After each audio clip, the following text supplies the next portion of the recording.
Part 1 is linked in the description in case you missed it. We left off with our protagonist Ian asking the alchemist to make him a potion in 1 week's time. 1 week has now passed and it is now time for Ian to attend his meeting at the Ivory Tower. He is currently on the way there riding in a carriage. Just like he asked, the alchemist Letio has managed to make the potion. It is made from the stone heart mushroom ingredient and will allow the consumer to maintain a normal heart rate for 2 hours after drinking it. This means our protagonist will be able to use it to avoid being detected by interrogation magic, which is a type of magic that is used to see if someone is lying. Ian looks out the window at the Ivory Tower. It's tall and white and in the shape of something dirty that I can't say on YouTube. He remembers it so well from his previous life and now he is back again. The carriage pulls up to the front entrance and the driver informs our protagonist that they have arrived and he can exit. Upon stepping out of the carriage, he is greeted by a female magician who welcomes him. She has large glasses, freckles, and her hair is braided. She tells Ian that she will take him to the Tower Master Herbert. He follows her inside and they enter the entrance hall. The woman begins describing the layout, but Ian already knows all this. The place hasn't changed at all from his previous life. It's the same in the present and the future. The woman gestures over to a golden disc that is on the floor. This device is called a Mana elevator and can help people travel to different floors in the Ivory Tower. Just sounds like a regular elevator to me, but okay.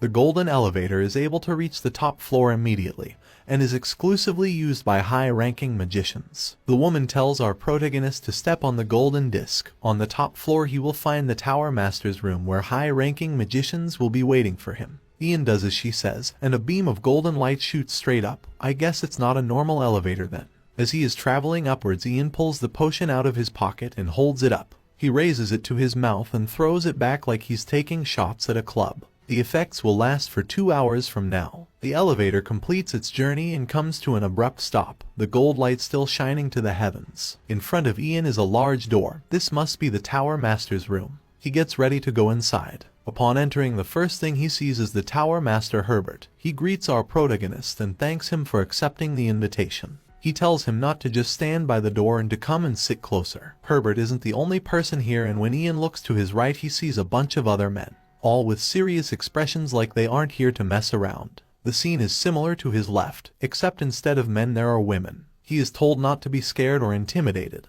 This is just tradition for those that are accepted as a magician in the Ivory Tower. He approaches a lone chair in the middle of the room and sits on it. Looking at the atmosphere in here, he can tell these guys are trying to instill obedience in him right from the start. Herbert summons some kind of script from the palm of his hand and begins giving a speech, saying that after hearing of our protagonist's exceptional abilities, everyone has become quite suspicious. However, as magicians all share mana, they have a bond even stronger than that of blood brothers. They have invited Ian here today to start fresh and get rid of any suspicions they may have. Ian jokingly asks if this means they are going to torture him or something. Herbert's serious tone is broken for a moment when he smiles a little. Of course they're not going to torture him.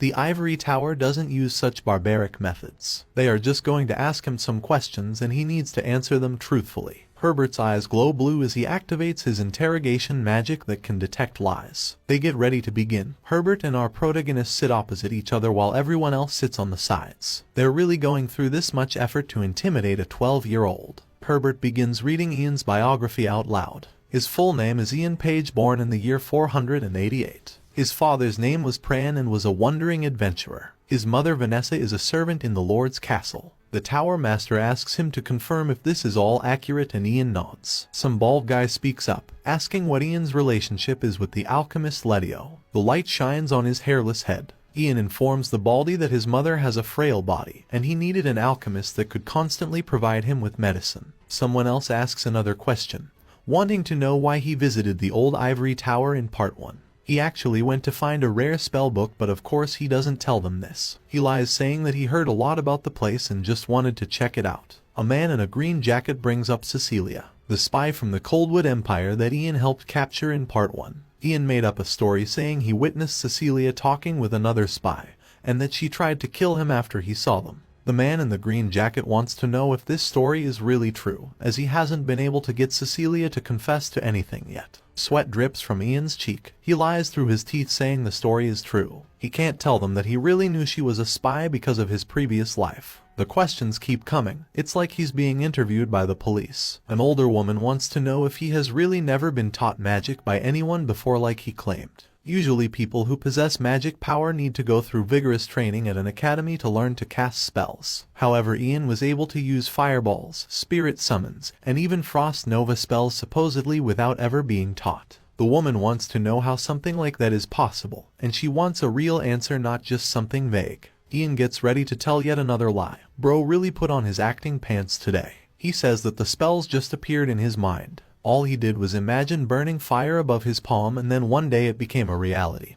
He demonstrates this to prove his point. The room bursts out into chaos, with many of the people there shouting that this is impossible and his story is absurd. The room is filled with shock and disbelief until they all turn to the Tower Master Herbert, who has his head resting on his hands. He confirms that it must be true. He is using the most powerful interrogation magic available in the Ivory Tower, and he isn't able to detect any lies from our protagonist. Ian's skills are so impressive Herbert even thinks he might be the reincarnation of the legendary first magician. Either that or he is a high-class magician who is able to bypass interrogation magic. However, since Ian is only 12, he thinks it's impossible for a small boy to have the amount of mana to be able to do something like that.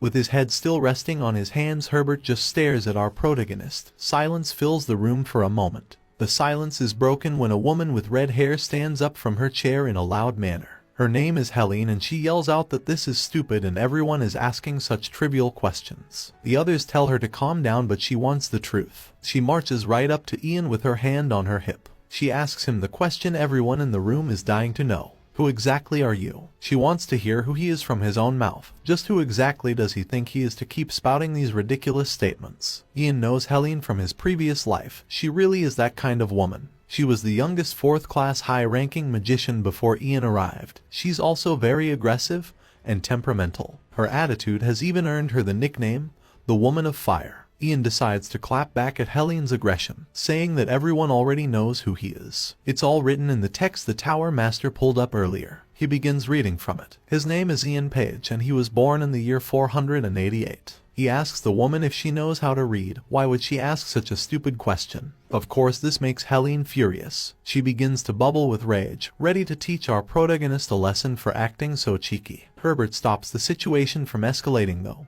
He yells out enough and his voice echoes through the room. Everyone turns to look his way. The Tower Master gets ready to ask one final question. By the looks of things, it's going to be a good one. He brings up the guard that Ian met all the way back at the start of part 1. His name was Jonathan, and he insulted our protagonist's mother. That very same soldier was found dead the next day, drowned in a nearby lake. When they found him, they detected trace amounts of mana on his body, meaning that this was the work of a magician. Herbert wants to know if Ian had anything to do with his death. He watches closely with his interrogation magic. He sees that Ian's demeanor hasn't changed. A normal person would have lost their composure when being suspected of murder, but not our protagonist. This is all due to the effects of the potion though. Deep inside, Ian is worried, thinking that if his heartbeat were to remain normal in a situation like this, it would be even more suspicious than if it was raised. He gets ready to answer, wondering if he should dispel the potion's effects now. He tells everyone he is going to give them the answer they want to hear. With his hand on his heart, he says he had nothing to do with the guard's death. Interrogation magic fills the room, and all the magicians look over in his direction. It's as if they can all tell that he is lying.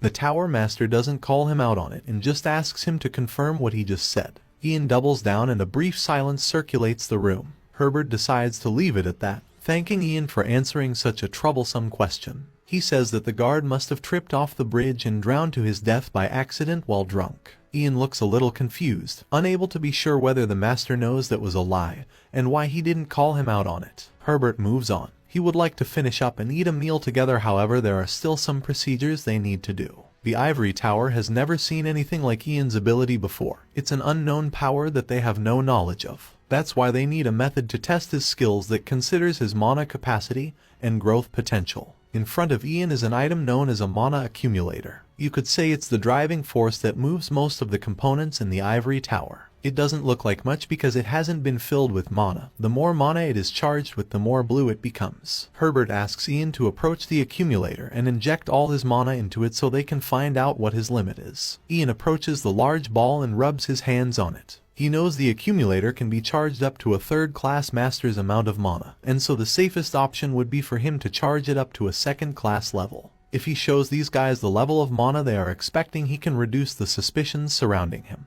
However, while injecting his mana into the ball, he begins to have second thoughts. In his previous life he was merely an 8th class magician and worked hard to grow his powers. He wasn't a sage or a leader and just got by observing the situation and calculating the best move. In his new life he has been hiding everything and giving things up so he doesn't get caught. He could have power, wealth, and fame, but those things are not important to him. He's willing to give up anything to hide his secret, but not his magic. Anything but his magic. He continues injecting the accumulator, telling himself that he is not going to let anyone become stronger than him, and he is not going to hide the powers he worked hard for in his previous life. The ball is now a bright blue color and is filled with so much mana it shatters. Pieces of it fly around the room. The people cover their faces and try to get a glimpse of what just happened. The room is filled with smoke though, and this obstructs their vision. As it fades, our protagonist is revealed. He is gripping his chest and breathing deeply from exerting so much power. Herbert's mouth drops open and he is speechless. The same can be said for everyone else, who are all wondering how something like this is possible.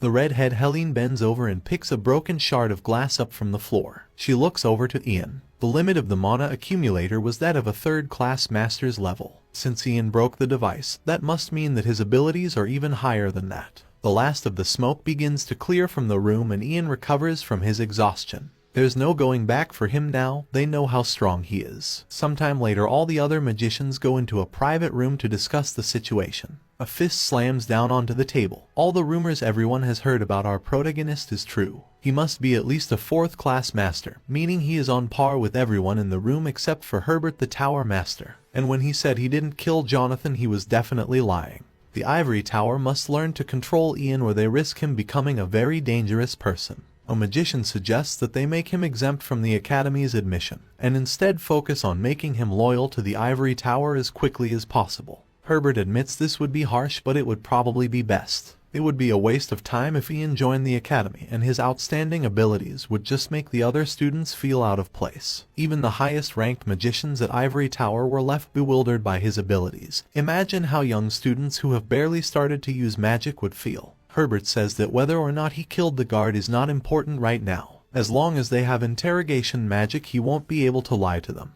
Yeah bro, I wouldn't be so certain about that. The Ivory Tower's goal is to maintain its status as the elite. The stronger its magicians are, the higher the status of the Ivory Tower will be compared to foreign empires. Therefore they are going to recognize Ian Page as a high-ranking magician and let him sit among them, announcing the birth of a new 4th class magician. Considering his age and abilities, Herbert thinks it would be best if he received personal training from other high-ranking magicians. Everyone in the room agrees. Herbert is glad they are all on board. He is about to choose which magician will be in charge of our protagonist's training. However, someone raises their hand and volunteers to do it. The scene cuts to Ian, who is outside looking at the Ivory Tower with admiration at how beautiful it is. To think he'd be recognized as a high-ranking magician so soon. He sort of expected it to happen, but not this fast. Someone interrupts his thoughts by calling out his name and he turns over to see who it is. It's the woman he met when he first arrived. She heard the news and is so happy to hear Ian is now a 4th class high-ranking magician. It's incredible that he has come so far when he is only 12. She concludes that this must mean the crazy rumor is true. Ian looks a little confused, wondering what kind of rumors are spreading round about him. The woman moves on, saying that she is going to be his assistant magician for the next year and will guide him around. She looks forward to them working together. Ian tells her that she doesn't need to speak so formally. After all, she is his senior. In that case, as his senior, the woman offers to give him a tour of the place. The first place they go to is the Tower Academy. It has a lot of pillars and a Roman aesthetic. This is where he was supposed to enroll at the academy, but instead he will be receiving personal training from high-ranking magicians. Ian knows that personal training is just a fancy word. He knows that they are really just trying to keep him on a tight leash. He thinks it was probably Herbert's idea to turn him into an obedient dog. He notices something while walking through the academy. It's all his old friends that were training in the academy at the same time as him in his previous life. He remembers that all of them were killed during one of the first wars and he thought he would never see them again. Ian knows it will be difficult for him to be as close to them as he was before, but he is for sure going to greet them if he gets the opportunity. His guide shows Ian to his personal research lab. She gestures to a wooden door with golden markings, saying she used cleaning magic to make sure the room was tidy. Our protagonist enters the room and can't believe it. A grand piano can be seen in the back and a desk with flasks can be seen on the right. This is the same lab that he used in his past life. The woman explains that 300 years ago when the ivory tower relocated there were 24 high-ranking magicians. However, now there is less than half of that, so there are a lot of rooms available. She informs Ian that the Tower Master has given him this one to use as a research lab. She tells Ian to wait here for a moment while she goes to get the magician who will be teaching him. She exits the room and closes the door, leaving our protagonist alone, in the same room he spent so much time in during his previous life. It's been such a long time since he was last here. He didn't get this room until he was 19 before, and here he is at age 12. He begins thinking of a long-term plan. Now that he has the authority of a high-ranking magician, there is only one thing left to do. He needs to create a new group within the Ivory Tower. During the next 6 years, Prince Ragnar is going to start making moves to become emperor. This is the same man that betrayed Ian in his previous life by poisoning him. The Tower Master Herbert is going to be in strong support of Ragnar becoming emperor, so Ian needs to establish a group that can fight against this. It's going to be difficult as the magicians are all so loyal to their Tower Master, mostly due to his overwhelming power and high class. Ian realizes that in order to influence people he needs to become stronger than Tower Master Herbert. Our protagonist is going to work hard, and there will come a time when he rules over all of the Ivory Tower. Until then he should just act like an obedient little kid, as he knows it's going to be a while before he gets stronger with this small child's body. While he is thinking of his master plan, someone bursts through the door like they are the FBI conducting a raid. Ian quickly turns around. It's the redhead Helene, and it looks like she is the magician who volunteered to teach our protagonist. Upon seeing her, Ian lets out a sigh. It really had to be her of all people.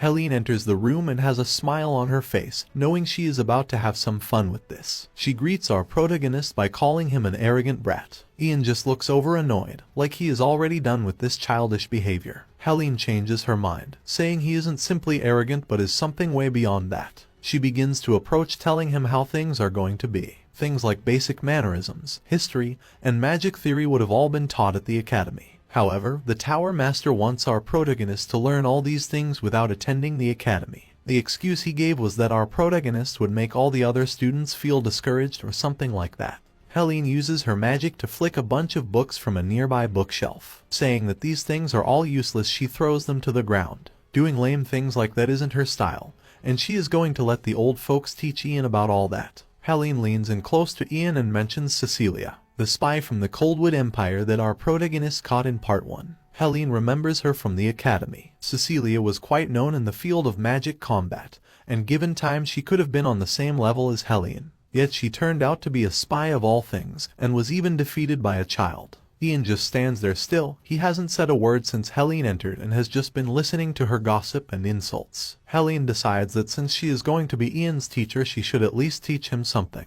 There are many different types of magicians. Magicians trained for combat and are aggressive. Magicians that are supporters and are more defensive. And some magicians spend their whole life simply researching. She explains that a magician that doesn't fit into any of these categories is just considered trash. Looking at Ian, she asks him to guess what kind of magician she is. Ian looks uninterested, finally opening his mouth and guessing that she is probably the first type, a combat magician. Helene confirms it. There is no one that is better than her in the combat field, and she is different to all the other magicians. Since she is different, she is going to be teaching Ian in her own way. She tells him to follow her, knowing he doesn't have a choice and has to do as she says. They head outside in the sun and into an open area to get started. The reason they are out here is because Helene wants to battle. She tells Ian to come at her like he is fighting for his life. Only then will she teach him. Ian is reaching his limit. He can't believe this woman is exactly the same as she was in his previous life. Back then she would always keep pestering him for battles too. Ian's eyes turn blue. This time he's not even going to give Helene the chance to start and will put a stop to her nonsense right here. Spectators begin to gather, wondering what is going on and why some 12-year-old is fighting someone as strong as Helene.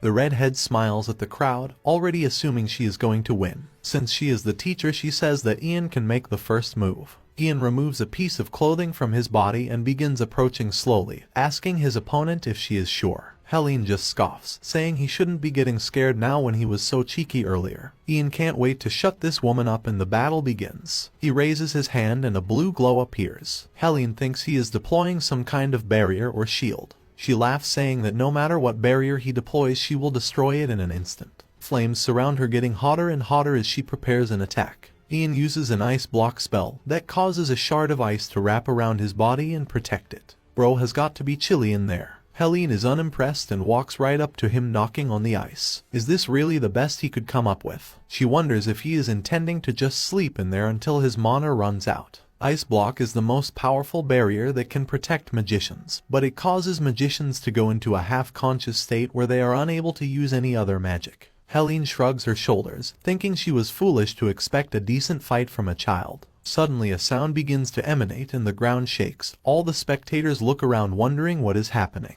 The redhead turns around to check on our protagonist, and what she sees shocks her to the core. While still inside the ice block, he looks right up at her, staring right into her eyes. Somehow he is able to move and be awake while being inside the ice. Ian uses his magic and grass-like vines begin to grow tall. They surround Helene like trees. She can only look up with a pale expression, wondering how this is possible. This is crazy, and she begins to regret her decision to battle. These vines come right for her. They stretch into the sky and can be seen for miles. Helene desperately tries to avoid them by dodging and weaving, but it's no use. There is no end to them, and no matter how many she burns, they just keep coming back. She knows if this continues, then she is going to lose. Losing to a 12-year-old would be embarrassing. In order to win, she knows she needs to find a way to get Ian out of the ice block. She begins trying to think of a way, wondering how he is even able to use magic from inside there anyway. Her thoughts distract her for too long, and the vines sneak up and grab a hold of her. They wrap around the redhead's neck and limbs, making it so she is no longer able to move. Once she has been immobilized, Ian exits from the block of ice with his fists clenched.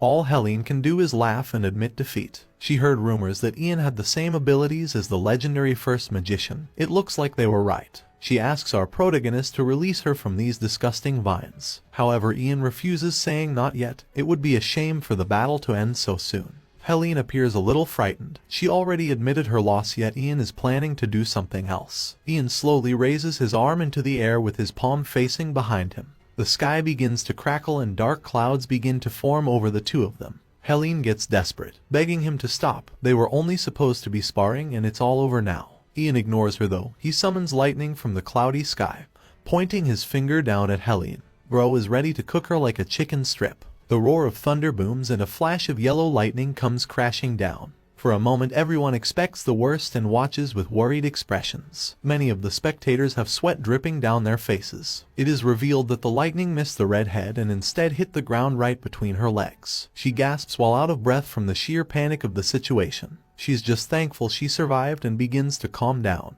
However, Ian gets closer and kneels down, which just makes her start panicking again. She yells at him to stay away from her. He comes in real close with a smug look on his face, asking if there is still anything that Helene would like to teach him. The redhead doesn't respond and just hangs her head in shame, not wanting to do anything that could get her killed. Seeing that she is now well and truly defeated, Ian releases her from the vines and walks away. He pushes back the crowd of spectators that has grown since the battle started. He asks them to move out of his way as he is feeling a little tired. With all these witnesses, rumor of Helene's defeat quickly spread. A few days pass at the ivory tower. We see the tower master Herbert walking with his big stick and another magician next to him. The magician informs Herbert that Helen is not doing well after her defeat. She is not in a good state and hasn't eaten for the last couple of days. On the surface, Herbert shows great concern, but on the inside he is extremely disappointed. She really challenged and was humiliated by a 12-year-old kid. How pathetic. Herbert wanted to tame our protagonist and intimidate him, but now that he has seen his strength, he now knows this won't be possible. Our protagonist is not a dog that can be put on a leash.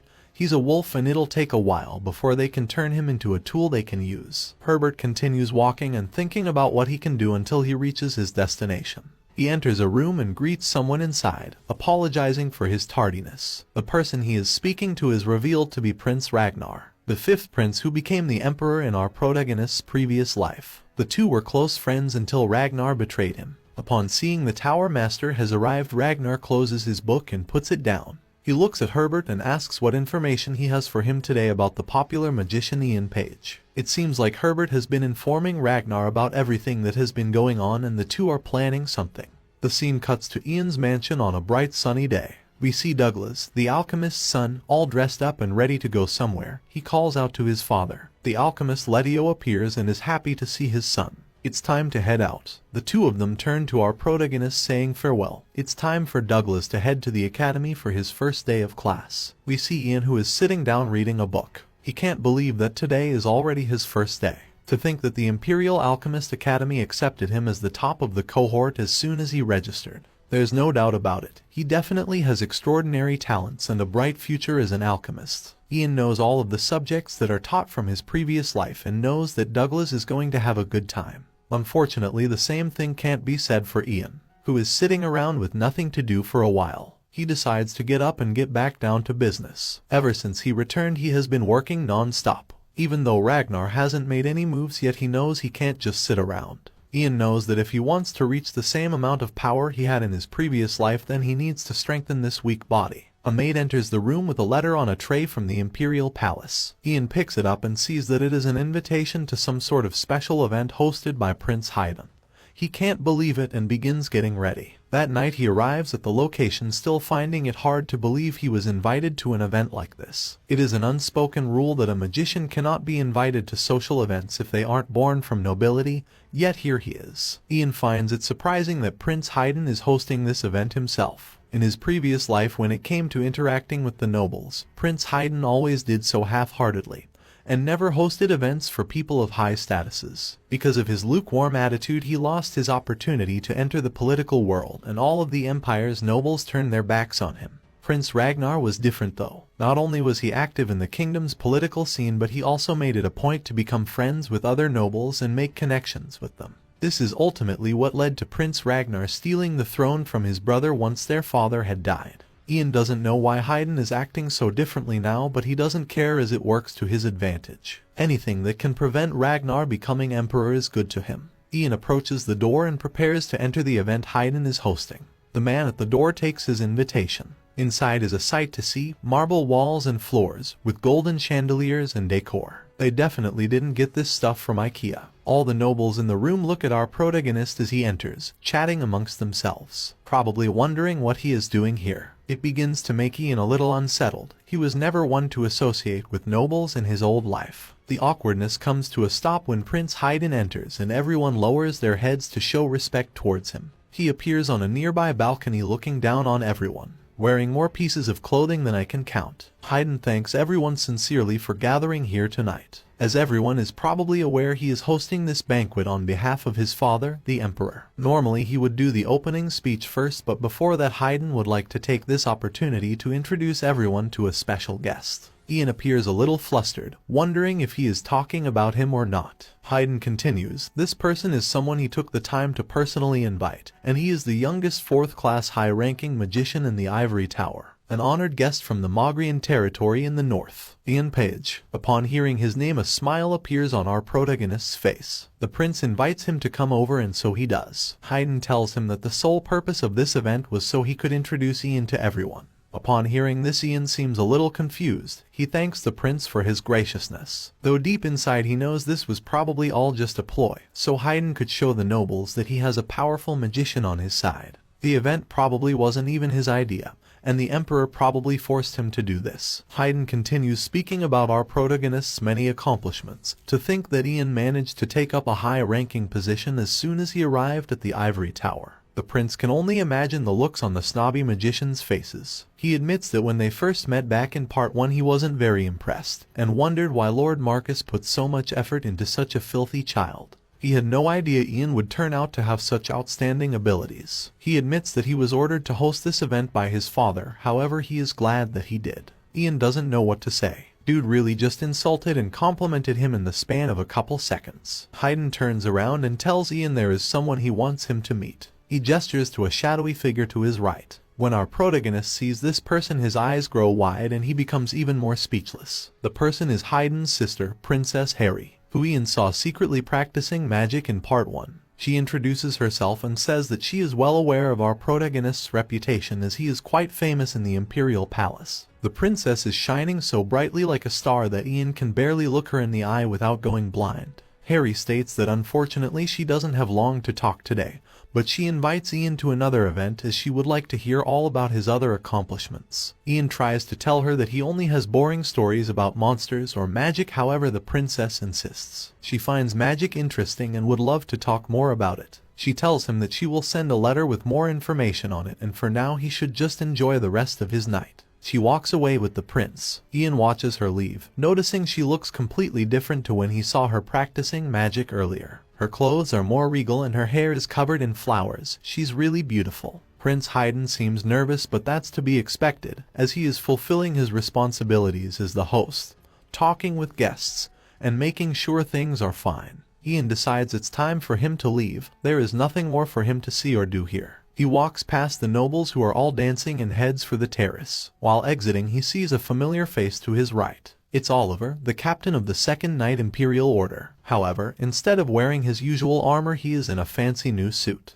Ian compliments it, saying he looks fantastic. Oliver is a little flustered at this compliment and says he had to wear it because Prince Haydn ordered him to. After this small talk passes, there is a brief silence and things get awkward when the two realize they have nothing left to say to each other. Ian thinks that it perhaps wasn't the best idea to step out onto the terrace. Oliver diffuses the awkward silence by beginning to talk about Helene. He says he has heard rumors of how our protagonist beat her. Ian is surprised that there are so many rumors going around about him. He had heard that most things that happen in the Ivory Tower are supposed to be considered confidential. Oliver smiles. If a knight can't even get information, what else is he supposed to do in this era? In this era, the Empire is currently led by a handful of high-ranking magicians at the top of the military hierarchy. Because the knights have less military power, they have fallen from prestige, and are now considered nothing more than accessories. Oliver was surprised when he heard that not only is Ian the youngest fourth-class high-ranking magician, but he also defeated Helene,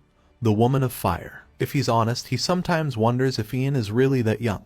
Ian just blushes at the compliments, saying he is flattered. Oliver keeps them coming, saying it's undeniable that Ian is now trusted by Prince Haydn. He is usually reluctant to interact with other nobles, yet he personally hosted this banquet just for our protagonist. Oliver gets down on one knee and prepares himself to ask Ian a very important question. Despite looking like he is about to ask him to marry him, this is not the case. What Oliver wants to know is what side our protagonist is on. Most of the magicians at Ivory Tower are all supporting Prince Ragnar to be the next emperor, yet the knights all remain loyal to Prince Haydn. Oliver asks who Ian is going to support. Ian just awkwardly shrugs the question off, saying it's a meaningless question and it's hard for him to give a proper answer in a situation like this. However, Oliver insists he answers. As a knight loyal to Prince Haydn, he wants to know if our protagonist is an enemy or an ally. Ian knows Oliver is loyal to the prince. In his previous life, he stood by Haydn's side until his last breath. Ian doesn't know how to answer the question at first. After thinking about how Ragnar betrayed him, he speaks up, saying that he isn't choosing a side. However, no matter what happens, he will never take Prince Ragnar's side. Oliver looks around nervously to see if anyone heard our protagonist bad-mouthing Ragnar. Ian assures him that he used magic, so only the two of them heard what he just said. Although Ian didn't really pick a side, Oliver is still happy with his answer. It's good enough for him. He asks for one more favor, wanting Ian to spar with him in the future as he would like to get stronger. Such a question comes as a surprise to Ian. Oliver wants Ian to teach him how to fight against magicians when he is a magician himself. He jokes that Oliver must be pretty shameless to ask something like that. He refuses the request, saying there is nothing he could gain from it. Upon hearing this, Oliver removes a necklace from his neck. It's a necklace that the former empress gave him on the day he was appointed as a bodyguard for the prince. It is said that it's an enchanted necklace that helps to keep one's mind clear. Ian recognizes it as one of the imperial family's treasures that he wasn't able to secure in his previous life. The only thing he was able to find out about it was that it belonged to the late empress. He is surprised that Oliver is offering this to him since it was a personal gift. Oliver assures our protagonist that it is fine. The necklace was given to him so that he could support Prince Haydn in a better manner. Since he is giving it away to become stronger to protect the prince, he is sure the empress will understand. Seeing how far Oliver is willing to go, Ian accepts the necklace. He will gladly spar with him. Suddenly, an echoing boom shatters the peace, and a curtain of flames blocks out the night sky. The two of them quickly turn around to see what that was and what is going on. By the looks of their faces, it isn't good. The explosion occurs in the distance, and some of the flames even strike the building of the event where they are. Oliver's immediate thought is that the prince could be in danger. He bursts back inside from the terrace with Ian close behind to assess the situation. It appears like everyone here is okay. Haydn has his arm out to protect his sister. Those explosions all happened at the Sun Palace, and he wonders what they could have been. Oliver rushes over to the royals frantically, asking if either of them are injured anywhere, but they are fine. More knights burst through the doors. It is revealed by one of the knights that multiple explosions were detected in the Imperial Palace, and they have activated something called the Emergency Communication Zone. All troops are currently looking for the cause of the explosion. Ian has heard of this emergency communication zone before. All of the Templars' headquarters and the Imperial Army's barracks operate in a network connected by Ivory Tower, which is available to troops so they can focus on protecting the palace. If the emergency communication zone is activated, all of the Imperial troops are to gather around the Imperial Palace. Ian wonders if this was the goal of the explosion to begin with. He immediately activates his magic powers and summons a mana barrier to protect the royals. He turns to Princess Harry and asks her if she is able to support this barrier since he knows she can use magic. Princess Harry tries to pretend he doesn't know what he's talking about, but Ian insists since it is an emergency. She admits that she learned a bit so she can probably do it. Ian exits the barrier, leaving her to handle it. He approaches a nearby maid and asks them if someone by the name of Isabella has come here recently. The maid is shivering from fear at the whole situation. She gets her words out, revealing that someone named Isabella did in fact come here. This is just as our protagonist expected. He assumes people have come here to rescue the spy Cecilia. After blasting the palace, the plan was to disperse the troops and approach while the Ivory Tower surveillance was preoccupied. It doesn't matter what happens to Cecilia, but Ian knows she has valuable intel on him and he doesn't want this falling into the hands of the Coldwalkers. We see that Ian's theory was correct. While everyone is distracted with the explosion, someone has approached Cecilia's cell. He removes his hood, revealing he is a man named Daniel with long hair parted down the middle. He is disappointed in Cecilia and thought she was a competent magician. Cecilia, happy to see him, leaps up to the bars and asks him to let her out of here quickly. She hasn't snitched on any of the other spies. She tells Daniel that our protagonist just knew about everything from the start, about the existence of Coldwalker spies, and even the affiliation list. He also knew about the mana imprint that all Coldwalker spies have on their back, which even she had no idea about herself. Daniel doesn't seem to be in a rush and asks if Cecilia has any more information for him. She doesn't. There isn't time to chit-chat right now and she wants to be let out. Daniel obliges her request and opens the door to her cell. It creaks as it is swung open. A smile radiates on Cecilia's face. It's unclear how long she has been down here, but now she is free. Free to go into the afterlife, I guess, because Daniel slashes at her with his weapon. She falls to the floor, gripping her fatally wounded neck. While she was imprisoned in the Ivory Tower, the other Coldwalkers had long discussions about what they were going to do with her. Since she is a precious third-class magician, for a moment they really considered rescuing her. Alas, they ended up deciding against that and came to the final decision of just executing her. Daniel bids her goodnight and goodbye, weirdly happy about what he just did for some reason. A voice whispers behind him in a deathly voice, saying "You too." Daniel quickly turns around and throws his dagger in the direction of the voice. It slams right into the wall next to our protagonist's face, even grazing his cheek on its way past. Daniel asks who he is. Ian notices Cecilia's body on the floor. Daniel has already taken care of her, and thanks to that he has one less thing to worry about. He uses his ice magic to freeze Daniel in place. He met this man in his previous life. He slowly approaches. It was quite lucky of him to meet Daniel here, since he wanted to kill him with his own hands. Now he can finally avenge the tragedies of his classmates. Daniel has no idea what he is going on about.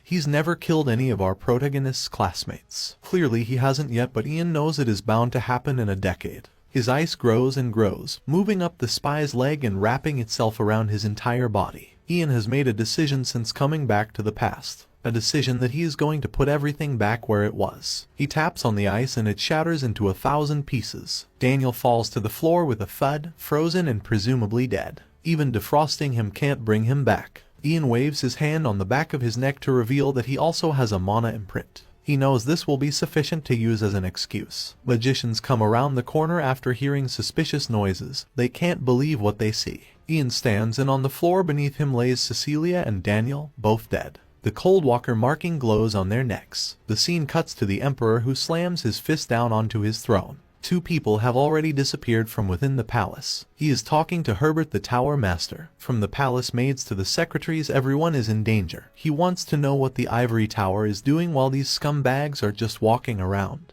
demanding an answer. An audience watches awkwardly as the Emperor scolds Herbert. He entrusted all of the authority in regards to the searching of spies to the ivory tower with the guarantee that they'd pull out all the rotten roots. The Emperor Terry states that he can no longer trust the ivory tower's guarantees, and from today onwards all authorities that were given to the magicians in regards to the search will be taken back. Bro isn't messing around. Still yelling, he tells the Tower Master to pass on all the information he has collected up to this moment to the Imperial family and the Knight's Order. Everything he knows must be shared with the Empire's army. Herbert understands that the magicians have failed in protecting everyone, and he says he will do as the Emperor requests. The Emperor waves him away saying he can leave now, he has much to do. Terry has given himself a headache from all his shouting. Herbert shamefully walks out of the throne room while everyone stares at him and whispers about him. An assistant to the Emperor calls for our protagonist to step forward and pay his respects to His Majesty. Out walks Ian, the esteemed guest of the North. The Emperor is happy they are meeting again. Ian lowers his head. They were able to maintain the security of the Empire thanks to Ian's outstanding competence this time around. If it weren't for him, they would have lost so much intel to an unknown enemy that they are unable to catch. In the end, the Empire and Imperial family would have been reduced to nothing but a laughing stock across the world if their sloppiness had been exposed. The Emperor will not overlook what our protagonist has done. He is grateful and would like to give Ian something personally for the contribution he has made towards the Empire's protection. A man approaches Ian with a case. He wonders what his reward could possibly be this time. It's a robe. It belonged to the Emperor's ancestor and the Imperial family's only magician named Mitchell, the magician that founded the Ivory Tower. This is the only relic he left behind. Ian is amazed at such a gift. His eyes sparkle while looking at it. Usually this is not an item that could be given to another that is not a part of the Imperial family. So the Emperor tells Ian that he is not giving it to him but just lending it. He wants the robe returned to the Imperial family when Ian eventually dies, or until the moment when he no longer wishes to possess it. Mitchell was the Empire's Imperial family's first and last magician. Mitchell was not only a hero that saved the Empire, but was also a Tower Master that was acknowledged for his competence in magic. This robe is an item that Ian has never seen before even in his past life. As it is a robe, he doesn't have to take any of his clothes off and tries it on right away. He pulls it out the case and throws it onto his back. As nice as it is way too big. The Emperor giggles. It's too big now, but give it a few years and it'll fit. While wearing the robe, Ian notices that it has a spell technique engraved. He'll definitely try to make it fit now. Using his magic, he waves his hands and the robe shrinks down to size. All of a sudden, it is a perfect fit. The people in the room look over in amazement, wondering how something like that was even possible. The Emperor is equally amazed. He compliments our protagonist, saying the blue looks astounding on him. Ian kneels to the floor with his brand new robe, thanking the Emperor for his kindness. This robe will for sure help him get the phone number of some hotties. He exits the Imperial castle and gets on with his day. While walking out, he is approached by Princess Harry, who wants to talk. Harry says it's nothing important, but she just wanted to tell him something. She struggles to get her words out and is clearly hesitating. Ian takes over the conversation, apologizing to the princess for being disrespectful back at the event, and leaving her inside the mana barrier. He raises his finger up to his lips, saying that what she is worried about won't happen, so she doesn't need to worry anymore. Princess Harry smiles. Obviously she was worried he would tell everyone about her magic powers. It looks like he is going to keep her secret though. Ian begins to walk away when he is stopped by yet another person who wants to talk. However, the voice of this person sends shivers straight down his spine. It's the voice of Prince Ragnar, who congratulates Ian on the great job he did. Thanks to our protagonist, the Imperial family and the whole Empire's peace was protected. Ragnar realizes he hasn't introduced himself yet and gets ready to do so. Ian stands perfectly still. This is the moment he has been dreading. He is about to come face to face with the man who betrayed him in his past life, and the man who was once his closest friend. The prince introduces himself as the great emperor's fifth bloodline, Ragnar Greenriver. Just the sight of him brings back awful memories for Ian. The night he was poisoned by him and left to die. After years of loyal service, and he was just discarded like trash. Here he is in the present, albeit much younger. Ian's face looks like it has just seen a ghost, and he has yet to open his mouth to say anything. It's too early and it shouldn't be time for him to meet him yet. Ragnar congratulates Ian on becoming one of the Ivory Tower's high-ranking magicians. He sincerely offers his respect to Ian for his outstanding work he has done, from helping the Lord in the Mogrian territory, to catching the Empire's spies and protecting the Empire's security. As a member of the Imperial family, Ragnar offers his thanks and invites Ian to lunch today. He asks if he is available. Ian's fists are clenched tightly. It seems like he is ready to get his revenge right now. However, Princess Harry pushes in front of him, saying that she already has plans with our protagonist today, so he isn't available. In that case, Ragnar hopes he will be available tomorrow instead. Ian finally calms down and opens his mouth, saying he won't be available tomorrow either. Ragnar understands and thinks it's a pity. It looks like they will have to make arrangements for another time then. He is still happy to have met our protagonist though. He walks away with his guards, leaving Ian with the princess. Ian just stares at him walking, and there is a long pause for a while as he tries to take in what just happened.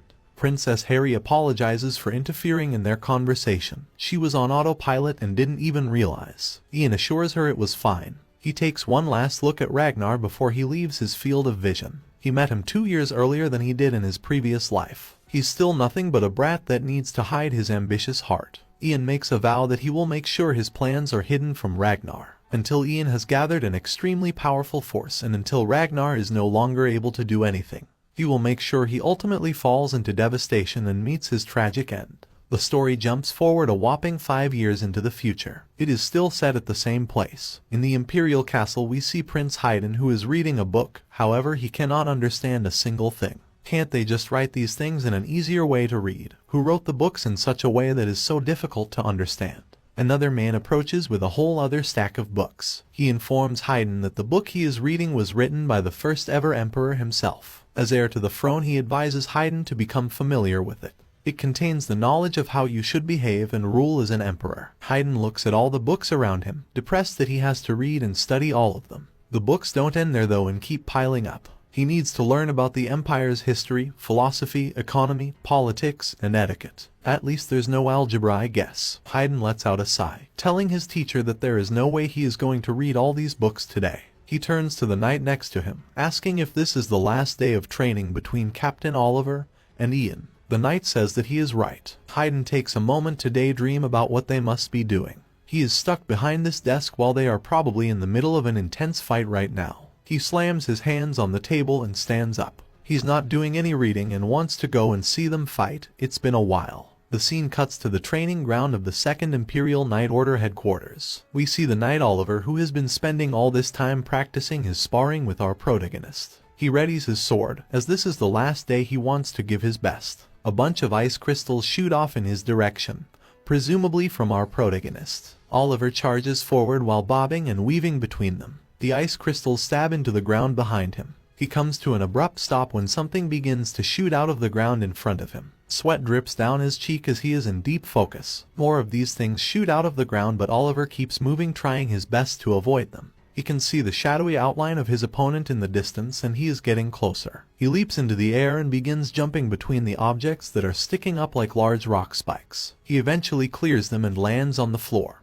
However, things are not over yet, and he knows there is more. Fire heads right in his direction, getting hotter by the second. It looks like someone just summoned the sun with first-class delivery. He swings his weapon with force, creating a gust of wind. This pushes the flames out of his way as they approach. As this is the last day of training, Oliver begins to hype himself up. This time around he is going to get the magician. We see our protagonist Ian, who after 5 years has grown quite a bit. Oliver pounces forward. He has made it past all the magic obstacles, and this is his opportunity. He thrusts his sword forward, aiming straight for Ian's heart. However, Ian teleports behind him and taps him on the shoulder. He congratulates Oliver and says he did well. Oliver isn't as proud of himself though. He didn't even manage to land a scratch after all of that. We get a better look at Ian. Now around 17 years old, his hair is much longer and he is still wearing the robe that was gifted to him by the Emperor. He jokes with Oliver. It's good that he didn't land a scratch as he was aiming for the heart. If his attack landed, Ian would have died for sure. The two shake hands as they finish their training that has lasted years. Oliver thanks our protagonist, who says it was no problem. This training was all for the necklace he gave him. Oliver admits that this training was worth it. He received a lot more value than that of the necklace, and he has indeed improved a lot in comparison to 5 years ago. Oliver asks Ian how much he has improved in this time. Surely he must be a higher class magician by now. Ian says he is not as strong as he had hoped. After 5 years he has gone from a 4th class master to a 5th class master. It's quicker than his previous life, as it took him until he was 26 back then. However, he was hoping to at least have reached 6th class by now. Unfortunately, he was unable to accelerate the growth of his physical body, and mana heart, so it seems like 5th class is his limit for now. He's just waiting for the day when his body is completely grown. The two of them are approached by Haydn, who congratulates them on their last day of sparring training. He proposes that they all go and eat breakfast together to celebrate. He's going to have the greatest breakfast prepared to celebrate the massive improvement of his right hand and left hand men. Ian politely refuses. He has to perform his high-ranking magician duties after he finishes his lessons in the ivory tower, and has to go and see the tower master right now. Haydn is disappointed at this but understands. They will have to have a meal together another time instead, as soon as possible. Ian gets ready to leave. He raises his right hand to his chest and a gust of wind circles around him. He shoots up into the air like a rocket ship. Looking down on the others, they all look like ants. He has definitely gotten stronger these past 5 years. He dashes away through the air like some kind of bird. Haydn looks up and is a little jealous. The robe our protagonist was gifted from the Emperor had a flying spell engraved into it, which is why he could do that. Oliver lowers his head towards the prince, asking what his orders are for today. From the small amount of the battle that Prince Haydn saw, it looked like Oliver was on equal ground with Ian. He asks if Oliver is now able to fight with magicians. Oliver can only say 2 things. First, he thinks that it is impossible for him to land a scratch on our protagonist. The gap between the two of them is only continuing to grow. However, when it comes to any other magician, Oliver thinks that he would definitely be able to take them down. Prince Haydn seems happy with this information, as if he knows that they will need to fight magicians sometime in the future. Ian flies all the way over to the ivory tower to meet with the tower master Herbert. Herbert is happy to see him. The feeling is rather strange, as it seems like it was just yesterday when Herbert heard about a special youngster who had appeared in the north. Now Ian has already become a fine young man. He jokes, saying that must mean he has aged quite a bit himself. Ian smiles and lowers his head, assuring the old man that he's still got a few more decades in him. The tower master looks at Ian's reports and thinks they are incredible. They are filled with praises. Ian is truly a blessing to the Empire and Ivory Tower. Even the young ones look up to him. This is the kind of magician everyone strives to become. Ian is flattered by his comments. Herbert tells him he won't be flattered for long. As our protagonist already knows, this is his last day. If he was a normal student of the academy, he would have been placed in another estate as soon as the graduation ceremony was over. But his case is a bit different. Although it is Ian's last day, he has to spend it talking to an old man like Herbert. What a shame.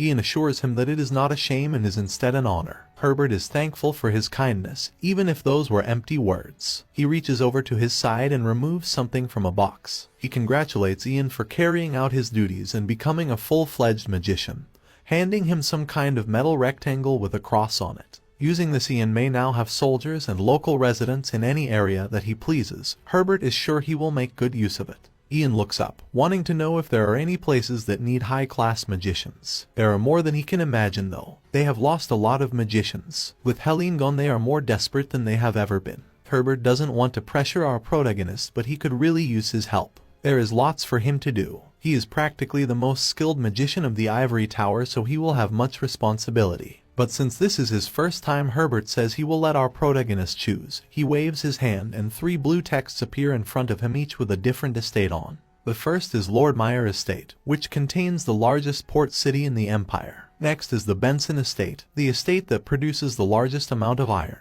And Ian knows the final place all too well. It's the Pyrrhic Estate, and it was the estate he was sent to in his previous life. The mage who was originally sent there accidentally died, so Ian was sent there to replace him. He stares at the state. As it is from his previous life, it is the one that piques his interest the most. Herbert informs him that out of the 3, that is the estate that is the most desperate for help. Although they were sent 3 full classes of magicians and the Imperial Army, it still wasn't enough. The monsters from the savannah seem as if they are raging. Herbert slides Ian a piece of paper. The details are all written on it, so he should read through it thoroughly. The Tower Master would like to hear his decision by the end of the day. As if he changes his mind, he will have to look for someone else. Ian doesn't need the day to decide and immediately says he will go to the Pyrrhic Estate to help. He returns to his mansion where he still lives. That was gifted to him many years ago. Inside is the alchemist Douglas, who has now also grown into a young man. He is shocked that Ian's first dispatch is to the Pyrrhic Estate. That place is known for having all sorts of monsters. Ian gives him a stern look from across the table, as if he doesn't want him to talk about how dangerous it is. That is because his mother Vanessa is sitting at the table with them, and she begins to get worried about Ian leaving. Ian assures her that it isn't that dangerous, it's just a temporary dispatch and he will be back in a few months. Vanessa's worries are put somewhat to rest. However, she is still upset about her son leaving next week. The large mansion is going to feel so empty without him. Ian continues to comfort his mother, saying he will try his best to finish quickly and return. Douglas speaks up again, calling our protagonist boss. Bro is really still calling him boss after all these years. He tells Ian to come by the laboratory before he leaves as he has made some useful items that could come in handy during battle. Douglas's father Letio is also at the table. He tells his son that now he is grown up he should stop calling Ian boss. Douglas doesn't see a problem with it, but looking around he sees that everyone else finds it awkward. He decides to come up with another nickname and asks everyone at the table if he should call him brother instead. Everyone's faces become dumbfounded. He went from calling him boss to calling him brother. Douglas doubles down, calling out to brother Ian with a smile on his face. Ian can't believe this guy is really the famous alchemist that created the poison that killed him in his previous life. Vanessa joins in on the banter, saying Ian is super lucky to have a cute little brother like Douglas. And now she also has another son. Letio gets flustered at this statement, since for Douglas to be her son it must mean that the two of them are in a relationship. This whole situation is just crazy. Letio slaps his son at the dinner table, telling him he should just address Ian properly like a normal person. The two get into a little argument and playfully shove each other. Vanessa looks over and giggles at the scene. Ian is happy to see his mother so happy and can't help but smile at the sight of it.